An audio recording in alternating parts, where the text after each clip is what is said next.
Clowns. There's just something unsettling about them, right? There are so many of us who are afraid of clowns, but why is this?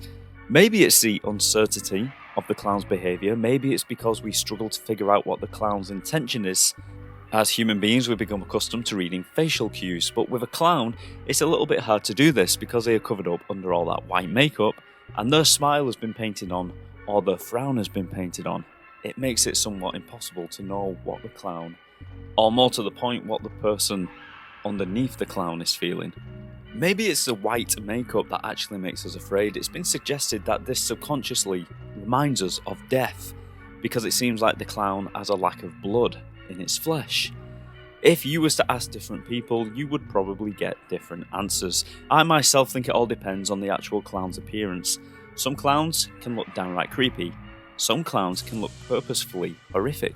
And in some cases, in my opinion, some clowns can just look fun. For example, when I was a child, I remember to this day watching a clown perform on stage at a local party. His name was Mr. Trumbull. Me and the other children sat and watched as he shaped long sausage-shaped balloons into poodles or giraffes or pirate swords. He also did magic tricks, and he also had a pet parrot that went everywhere with him, and a female assistant who also had a white face with rosy cheeks. He made us all laugh, and he amazed us and entertained us. None of us were scared of Mr. Trumbull. We all wanted to be part of the show. Mr. Trumbull was fun, and he put on an excellent show, and when the show was over, I remember seeing him outside on the car park loading his Mr. Trumbull van with all of his equipment. No longer in character, until he saw me approach with my brand new point and click camera, nervously asking for a photo, and just like that he snapped back into character as my mother snapped the picture. Mr. Trumbull was a great clown, and it is a great memory that I have.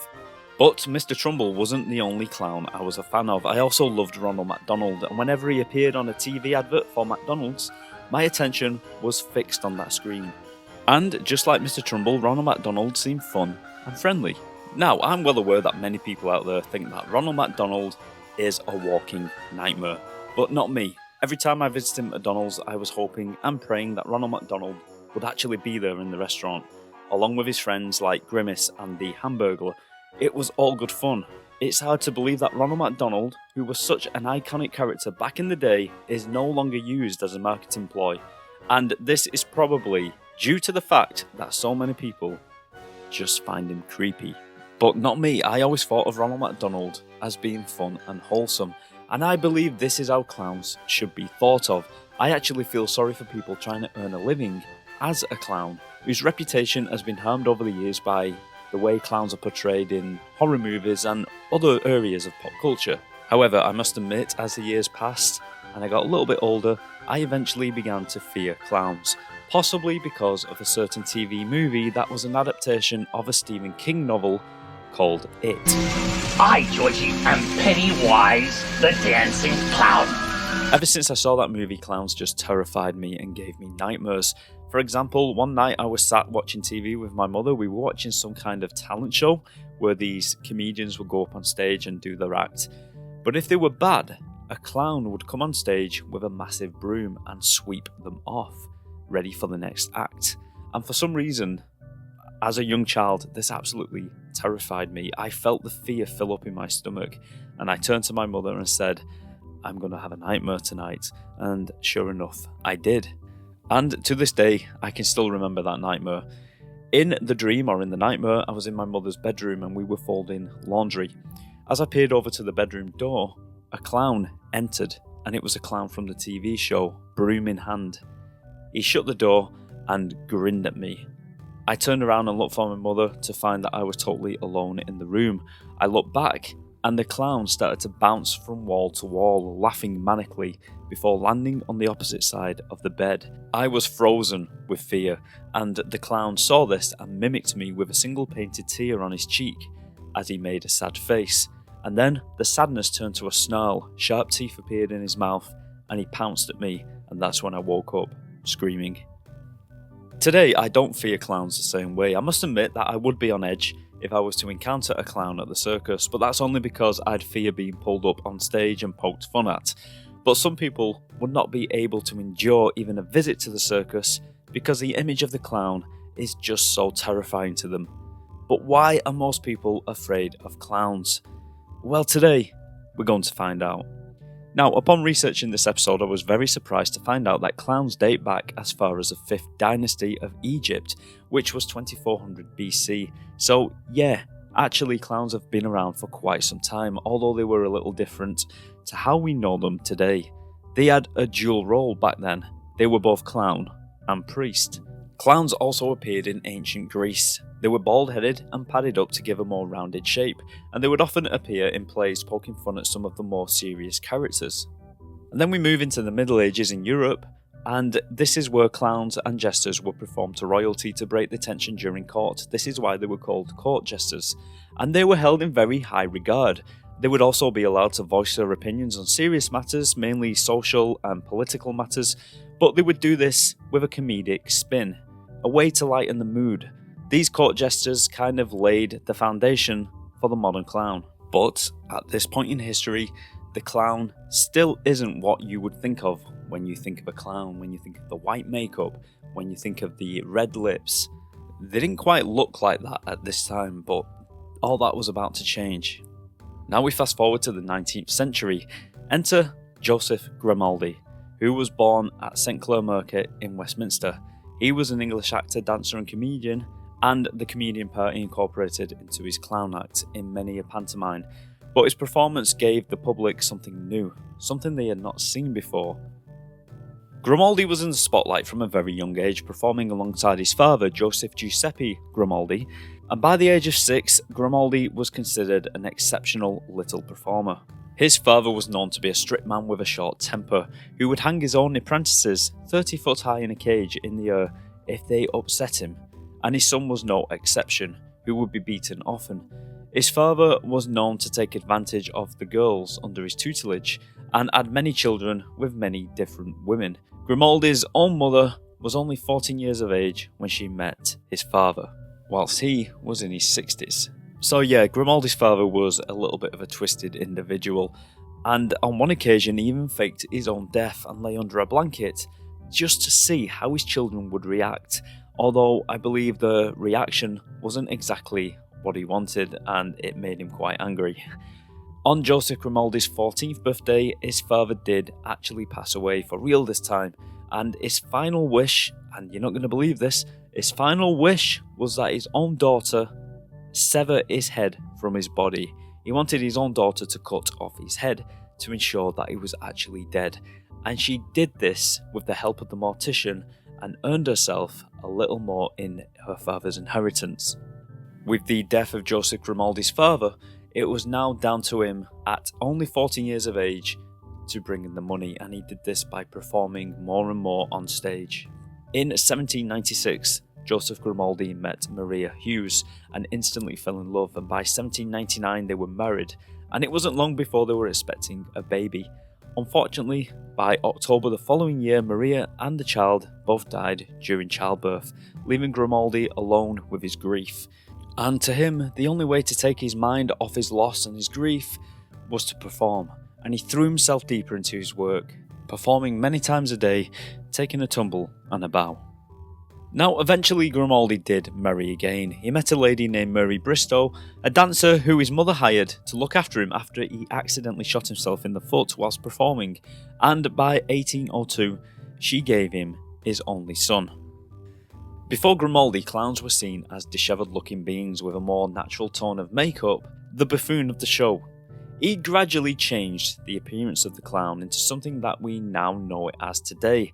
It was because of Grimaldi that clowns now wear white grease paint, as he covered up all traces of his own flesh tones with this brilliant white makeup with a splash of red on the lips and cheeks, topped off with his wiry black hair upon his head, sometimes shaped into a Mohican with a splash of blue. He wore a colourful outfit that comprised of stockings worn under big billowing pantaloons that matched his big billowing shoulder wear, and a big ruffled collar, and eventually the clown of the show took on its own name, and that name was Joey, a name that many other circus clowns would be called over the years. That's how popular his new spin on the clown was. Joseph Grimaldi created the modern clown.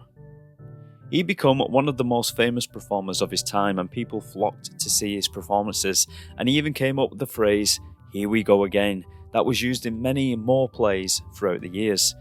However, Joseph Grimaldi's performance as Joey, as the clown, was somewhat physical, and he would often throw himself around the stage, taking a tumble and a fall here and there. The numerous rolls and tumbles performed by Grimaldi night after night were done with such conviction that after every show he would be in tears as assistants rubbed his sore muscles. In 1823, Grimaldi retired from the stage. His body could no longer take the punishment, and soon the money started to run out. It was said that they didn't manage their money very well. His wife was a spender, and Grimaldi himself had been known to have been cheated on various business ventures, so he didn't really have the best of luck when it came to money. He had money, but he didn't have it for long. He did, however, make small cameos now and again in various pantos. Sometimes his part was cut due to ill health, and on the occasions where he did stay through the entirety of a show, sometimes his son would actually come on and double as his stunt double. Over the years, Grimaldi became more and more depressed over not being able to perform, but in 1828 two farewell benefit performances were held for him, and he put on a show despite not being able to stand for long. This time he would play the role of a German soldier and a drunken sailor. That would have been a fitting end to Grimaldi's last years. Unfortunately, it wasn't. His son had become more and more distant. Working as a stand-in for Grimaldi had taken its toll, and he no longer wanted to live under his father's shadow. He became an alcoholic and left home, only visiting his parents a few times over a 4-year period. Eventually, Grimaldi's son did return home, but he did return home with a high fever and half-starved. He was not in the best of ways. Grimaldi's son's troubles persisted, and at the age of 30, Grimaldi's son was found dead in his lodgings. This took its toll on Grimaldi and his wife, who decided to agree to a suicide pact by taking poison. The suicide pact was not successful and only resulted in stomach cramps. After this, they decided that they would actually go on living. After all, the show must go on. In 1934, Grimaldi's wife died, leaving him alone, and he spent the last years of his life as a drunk. And after an evening of excessive drinking, he was found dead in his bed the following morning. Grimaldi's life was somewhat of a tragic one, but to this day he is still remembered very fondly, especially by people in the, I don't know what you would call it, the clown community maybe? And from 1946 to this very day, on the first Sunday of February, every single year a memorial service is held at the Holy Trinity Church in Hackney in remembrance of Grimaldi, and it is attended by hundreds of clown performers in full costume, paying their respects to a great performer who was once quoted to say, "I am grim all day, but I make you laugh at night." Now for me, the story of Grimaldi is a perfect example of the dual personality of a clown. Grimaldi himself was deeply depressed and led a hard life, but when he was covered up with all that makeup and he put on his performance, you would never have known. Clowns conceal their real life underneath the grease paint, an uncertainty, a fake happiness that makes us uneasy and somehow makes the clown feel unpredictable. You don't know the person beneath the character, just as you don't know if they will spray you with water, give you a handshake with a small shock, or splatter pie in your face. Although I don't believe people were afraid of Grimaldi, he was a huge star. People loved him and his performances.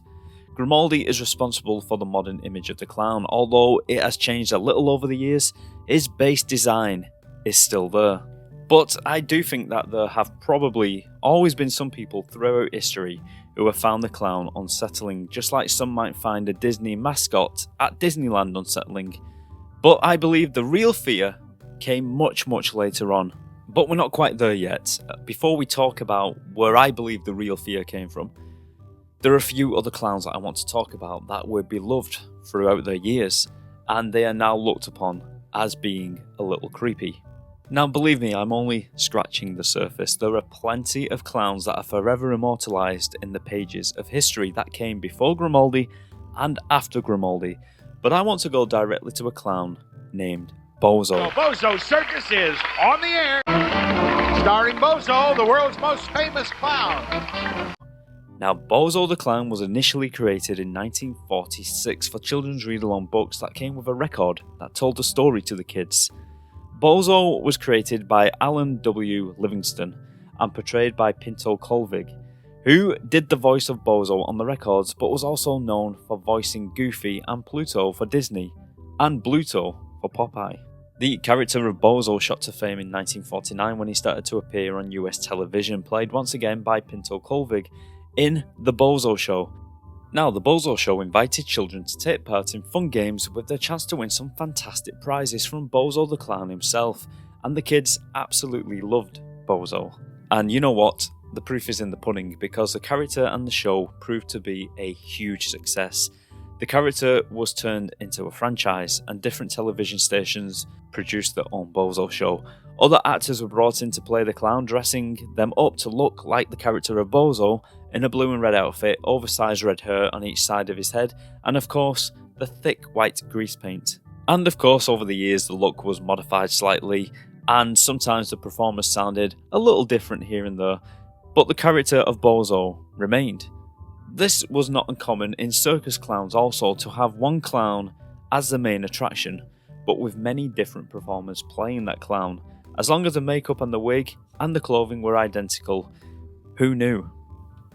Now, if you go over to YouTube and type in The Bozo Show, you can actually watch one of these shows where Bozo performed in front of a live studio audience. And I must say, looking back at these old clips, there is something very unsettling about Bozo, but at the same time, wholesome.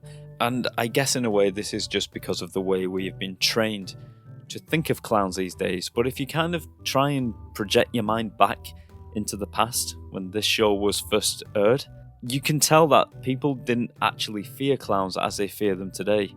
The kids seem to actually be having a good time. And I was very, very surprised to find out that Bozo the Clown was on television right up until 2001. And I myself found this very surprising, because if you was to ask me how long did the Bozo Show run, I would have probably said no longer than the end of the 1960s. To find that it ran up until 2001, I thought was astounding. And did you know that the character of Bozo actually inspired another very famous clown that is associated with a very popular fast food chain? And we've already talked about him a little bit at the beginning of this episode. That clown is Ronald McDonald. Ronald McDonald was created in 1963 to be McDonald's very own mascot, and the first actor to play Ronald McDonald was a man named Willard Scott. Now, Willard Scott had actually been one of the actors to portray Bozo the Clown, and McDonald's asked for Willard Scott's help with creating what the clown should look like.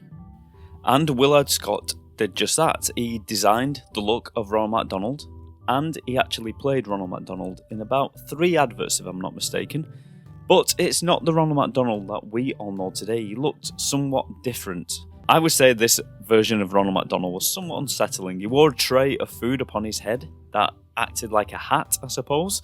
He had tufts of hair which were sprouting out from the corners, and he had a massive red smile upon his face, and it was painted on in such a way that it covered the entirety of his lower face. And for a nose, he had a paper cup, and he wore an outfit that had red and yellow stripes. Now, the first advert, as well as advertising McDonald's, was kind of like a strange introduction to Ronald McDonald. And at the end of the advert, he tells the kids watching to keep an eye out for him because he will be on TV more. And then he does a strange dance and the advert ends. Now, even though that advert wasn't meant to be creepy, it was a little bit creepy. I think it's probably just because it hasn't dated very well and the look of Ronald McDonald is so strange. But the second advert was even stranger. Now, as the second advert starts, Ronald McDonald is on his roller boots and he takes a stumble, and a little boy comes to help him up. But the little boy tells Ronald McDonald that he isn't allowed to talk to strangers, but Ronald tells him that his parents are correct. He mustn't talk to strangers, but he can talk to him, as he is the one and only Ronald McDonald. And to prove it, he gives the child 3 hamburgers that appear like magic. And then just like that, with a little bit of bribery from some McDonald's burgers, the child is convinced, and him and Ronald McDonald go off towards the restaurant together as the advert ends. It's got some very, very creepy undertones. It wasn't intended to be that way. They were trying to introduce Ronald McDonald as a friend to all children, but it just kind of didn't seem right. It just came across very, very creepy. And like I said, obviously it wasn't intended to be that way, and obviously times have changed now. I can't help but wonder whether it was creepy back in the day, but it most definitely is now. And of course, later the character of Ronald McDonald was modified to resemble the clown that we know today. The red-haired, white-faced clown with the big yellow suit and the big red boots. And of course, all of his friends were also introduced. Mayor McCheese, the Hamburglar, Grimace, Birdie the Early Bird, and the Fry Kids, who all lived together in the fictional place of McDonaldland. Now, there are many people who find Ronald McDonald creepy. And to say that Ronald McDonald has always been creepy, I'm not sure is entirely true. Like I said, I never actually found him creepy as a child. I really wanted to meet him. He wasn't like other clowns, he was like your best friend. And I think it's safe to say that McDonald successfully created a really popular character that was beloved by children around the world. Possibly even more than Bozo. In fact, it's been said that Ronald McDonald is just as recognisable as Santa Claus himself. He has appeared in many books, cartoon shows, and even his own video games, and even made a guest appearance in the movie Mac and Me, which probably wasn't his finest hour. But this was the pure power, the pure presence of Ronald McDonald back in the day. He was everywhere, and he was so recognisable, and in my memories, beloved by kids. I mean, okay, maybe some kids were scared of Ronald McDonald, but I don't think the majority were.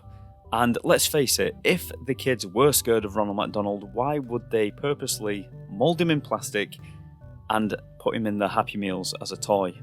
They just wouldn't have done that, but they did. However, over the years, Ronald McDonald has been pushed out of the spotlight, with the company bosses claiming that the clown was not as effective as he once was.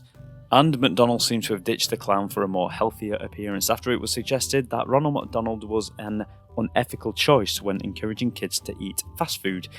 In 2014, Ronald McDonald seemed to disappear from our TV sets, and by 2017, up until now, he has more or less vanished. Now, just by sheer coincidence, as I'm recording this, McDonald's are actually celebrating 50 years of business, and there's TV adverts on at the moment, and they've actually brought back some of the old characters like the Hamburglar and Grimace. But Ronald McDonald is nowhere to be seen. They've brought back all these, familiar faces, but Ronald McDonald is nowhere to be seen on this advert, which I find absolutely amazing. It was only a few days ago, myself and my daughter went into a McDonald's and we ordered our food, we sat down, and I was looking around the restaurant, and obviously because they're celebrating 50 years of business, they've got posters up on the wall and pictures up on the wall of the Hamburglar, of Grimace, of the other characters, but not one Ronald McDonald. The main reason for Ronald McDonald's disappearance was most likely down to a series of creepy clown sightings on street corners in 2016. People dressed as evil clowns started to appear on street corners or stood outside school buildings, not only in the US but also in Australia and the UK as well as other countries. Originally, the sightings started in Green Bay, Wisconsin, and it's now known that these sightings were all part of an advertising stunt to promote a new horror movie. But after the movie had come out and gone, the clowns remained, inspired by the initial sightings, sometimes holding weapons like knives.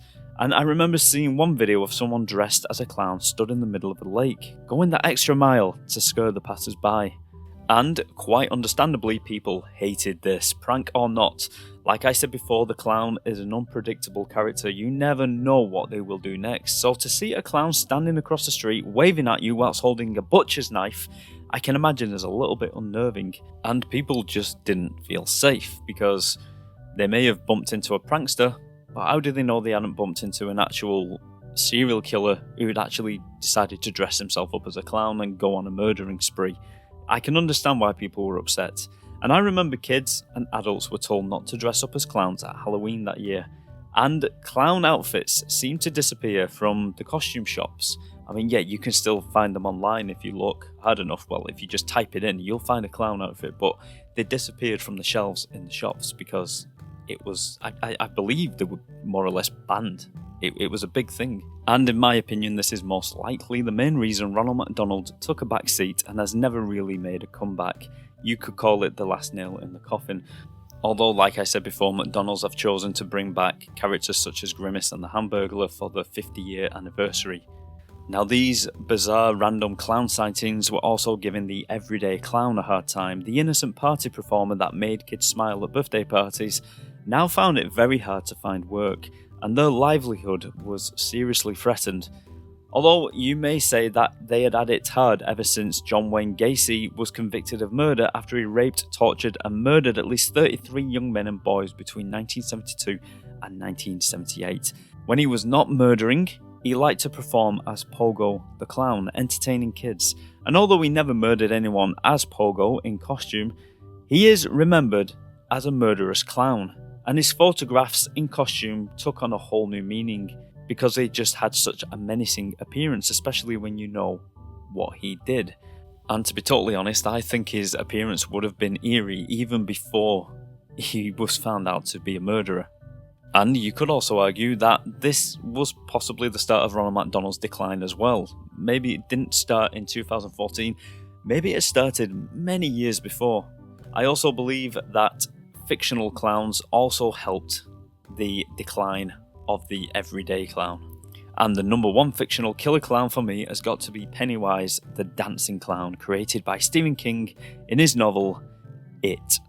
The 1986 horror novel features an ancient evil entity that likes to eat children, and the form it chooses to take whilst it does this, most of the time, is the form of a clown, Pennywise the Dancing Clown. And why does it take this form? Well, it's simple. Because, according to Stephen King, kids are scared of clowns. As a kid, the image of a clown was nightmare fuel for me, and this book was to blame, or more accurately, the TV movie based on this book starring Tim Curry as Pennywise the Dancing Clown. That movie absolutely terrified me, and I mean really terrified me.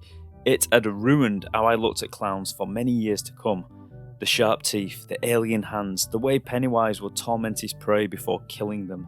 I no longer like clowns, all because of this movie, and Tim Curry's portrayal as Pennywise was absolutely terrifying to me.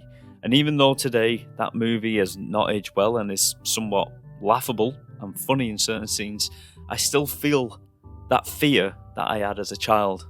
I still understand why I was scared of this as a child, because it is a pretty scary film, even though it has, like I said, it hasn't dated too well. For me, the scary scenes in this movie were the psychological parts, where Pennywise would just appear and terrorise the kids.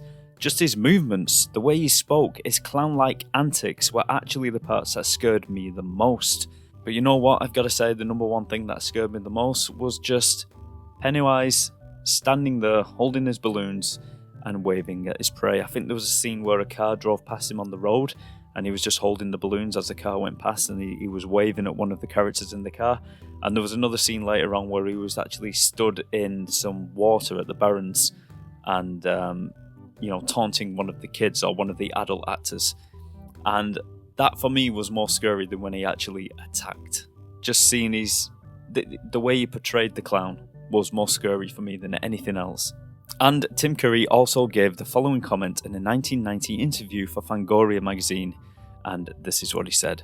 Pennywise turns out not to be that physical. Actually, it's mostly mental cruelty. What's fun about him is that a clown is traditionally a very cozy, comforting kind of cheery image, and Pennywise is none of these things. I think of him all the time as a smile gone bad. That's my image for him. Stephen King's novel would eventually get 2 more movies made from it, starring Bill Skarsgård. These movies obviously came out a few years ago, and Bill Skarsgård's version of it I really did enjoy, and he played a really good part in that movie, and he was scary and it was creepy. But for me, and many of you might disagree with me on this, but for me, I find Tim Curry's portrayal of Pennywise the Dancing Clown far more creepier than Bill Skarsgård. And I'm not putting his performance down at all. I love the movies, I own them, I watch them quite often. But Tim Curry's performance for me is the one that scared me the most as a kid and gave me nightmares. And still to this day, although, like I said, I acknowledge it is dated now, it still does give a little shiver up my spine. And of course, there have been many other clown characters that have appeared in many horror movies or TV shows, like Art the Clown from the Terrifier movies. These movies are really gruesome and over the top, and they show Art killing his victims in really grotesque ways, extremely graphic ways, and the character has now become very popular in pop culture. Art is a silent clown. He's a mime with a horrific mask. That may or may not be his actual face. But what's creepy about Art is that he never makes a sound. Even if he is hurt, he does not make a single sound, and that just makes him all the more creepy. And I also believe there was a clown in a TV series called American Horror Story called Twisty the Clown. Now, I haven't actually seen this show, but I do believe that they created another clown that will live on in pop culture for many years to come, because upon researching this episode, I've seen that so many people are actually terrified of this creation for TV, this Twisty the Clown character. And now we have come to the part in the episode where we delve into just why people find clowns so scary. And there is actually a word which represents this fear of clowns. Now, I think it is quite tricky to pronounce, so you'll have to excuse me if I get it wrong, but I believe it's pronounced colorophobia, and that is a word used for the irrational fear of clowns. The word was first coined in the late 1980s, maybe the early 1990s, and this phobia can be quite serious for the people affected by it. They don't just find clowns creepy, they find them absolutely terrifying. People who suffer the most can't even look at a picture of a clown or watch a clown on TV, and to actually meet a clown would be that person's worst nightmare. And there are actually symptoms that someone with colorophobia would experience, such as increased heart rate, shaking, sweating, nausea, panic attacks, and intense anxiety. But where does this intense fear of clowns come from? Well, some of the main reasons we've actually already gone over. Clowns wear makeup to hide their true feelings. A big red smile can be painted on their face, and yet the clown could be frowning underneath the makeup, creating distrust in the clown. You don't know the true feeling of the person underneath the makeup. Grimaldi was a great example of this, with his depression hidden underneath his mask of the clown. Also, there is the uncanny valley to consider, where something looks almost human, but not quite. A clown falls under this. We know there is a human being underneath the makeup and the costume, but they don't act like a normal person, and they can look rather strange with their baggy pants and oversized shoes, and a painted-on face with a big red nose. Clowns are also unpredictable. You don't know if you're going to receive a handshake or a pie to the face or maybe a squirt of water. You can't entirely trust them. Also, the white and red makeup may remind us of death or infection, with the pale skin, with blood-red lips. And of course, this fear of clowns may actually come from pop culture. Like I said before, as a child, I did not fear clowns until I saw Stephen King's It. And another movie has just come to mind as well, a movie called Clown House, which I watched as a child, and that absolutely terrified me as well. I wasn't probably afraid of clowns before these movies. You could say that these movies changed my opinion of clowns and the way I looked at clowns from that point on. And nowadays, I'm not afraid of clowns, but I do still enjoy watching a horror movie featuring a clown. If the movie creeps me out by the vision of a clown, then that movie has done its job, and I enjoy it all the more for that reason. I also revisit Stephen King's It novel now and again because I absolutely love that book, and he's a master of horror, and it just gives you the EBGBs just reading it. But I also appreciate the talent it takes to actually be a good clown and enjoy the performance they put on. There is something wholesome if you get past the unnerving feeling that the clown may give you. There's something just very entertaining about, say, a circus clown who can perform all these tricks and is enormously talented and make you laugh at the same time. But I think at the end of the day, it all comes down to the clown in question. Some clowns can look a little off, like the first few McDonald's adverts featuring Ronald McDonald. He was kind of creepy in those adverts, but the Ronald McDonald that came later with the red hair, the white face and the yellow jumpsuit, in my opinion, was not creepy the majority of the time. Maybe when it comes down to it, it's not the clown in question but the person looking upon the clown. It's all down to their personal perception of the clown. Just because I don't find Ronald McDonald creepy does not mean that you don't. I personally think the reason people fear clowns is down to the way they are portrayed in horror movies and the way it has been ingrained in our minds that clowns are just creepy. But if you look a little deeper, maybe you would enjoy a clown's performance. Good old-fashioned magic tricks, balloon animals, juggling, spinning plates, as well as the innocent silliness they bring to the table. As long as the clown is not intrusive and does not look like a nightmare carrying a butcher's knife, maybe we can all enjoy the art of the clown once again. Maybe.